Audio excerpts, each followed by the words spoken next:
Isa pa din tong feel na feel may mapuputol ako. Hoy! Ngingo!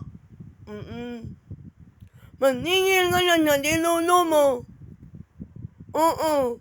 Gusto mo mamutunan. Pero, hindi kayo ako mahirapan maghanap na saan mumutunin. Mag-amit pa, ay lang tayo nung madali lang na inamuntahan. Ito, natundok, di ba no? Hindi na nito. Laki-laki ng issue mo. Bantay, bitaw ka. Kung kato masundo si Bato.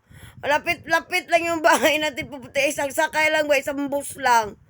Hanapin talaga kita sa barangay yung dyan. Pinatawa ko nitong ngango na to. Magtigil ka! Peh!